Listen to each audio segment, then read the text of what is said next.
So you're going to bulldoze, let's say, 50 million tons of concrete and reinforcement steel and rebuild that. So procure that from somewhere else, rebuild it, all the electrical cabling, the copper wire, everything that's got to come out of the mines. Massive carbon footprint. You're going to bulldoze schools and housing to do that. And at the same time, you're saying everyone needs to sacrifice. So you need to pay more on your power bills.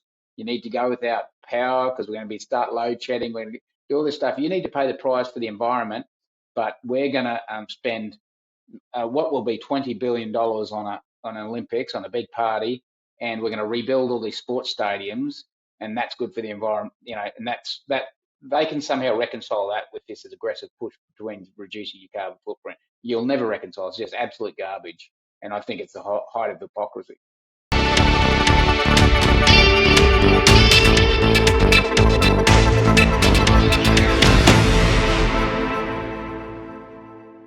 The Victorian government dropped a bombshell last week announcing that they were cancelling their involvement in the 2026 Commonwealth Games. Questions are now being asked about the cost-benefit of hosting the 2032 Olympic Games in Brisbane. Do you think that it is time to rethink our involvement in the Olympic Games? Yeah, I love that quote from Mark Twain. It actually, in the fullness of the quote, says, whenever you find yourself on the side of majority, it's time to pause and reflect. But I think it would just hold on that part, pause and reflect. That's the best we could hope for with the government, the Premier in this government, is to pause and reflect. No one else in the world bid for the Olympic Games. And I'm yet to still meet someone, a business in the Gold Coast, the business in Gold Coast that said that was the most amazing, most bountiful stimulus we've ever had in the Gold Coast for our general business activity, having the Commonwealth Games there.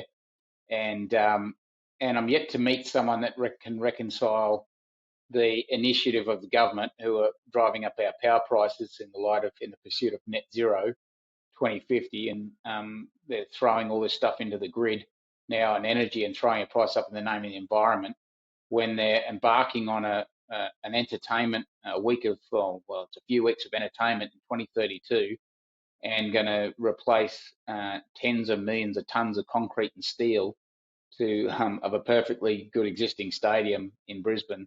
So we've in the KAP we've always had a strong position that this is just governments gratifying themselves and trying to buy them what sells in popularity, and it'll come at the expense of what should be prioritising infrastructure, and it's going to incrementally hurt North Queensland and regional Western Queensland much worse than it hurts anyone else.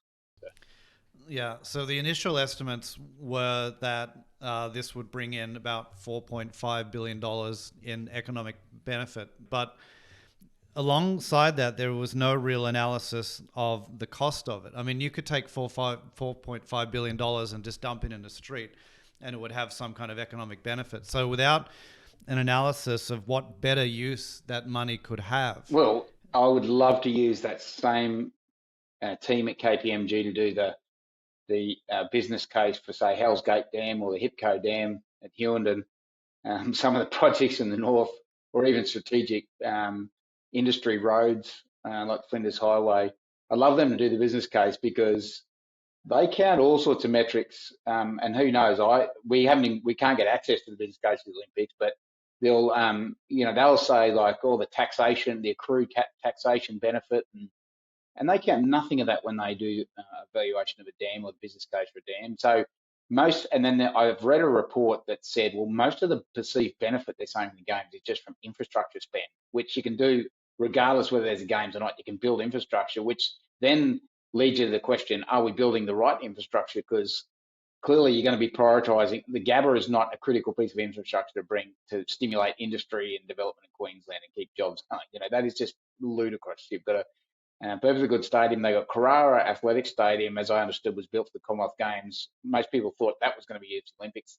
That's not being used. We're going to rebuild a completely new one and knock down a school and housing in Brisbane. It's all nonsense, and the $5 billion is nonsense. And there's, again, good reason why the rest of the world didn't bid for this. And the Premier came out last week, as I understand it, and said 80% of the infrastructure, the facilities to be used are already existing. Well, she must be counting in that the Gabba because it's one of the most significant pieces of infrastructure to be used in the Olympics, and that's being fully rebuilt. So that's just a little small taste of the level of deception that's being applied in selling these games to the public. Everyone loves a sports event, and government love things that they're not going to upset anyone. It's not political. It's just sport, and they get all the athletes behind them.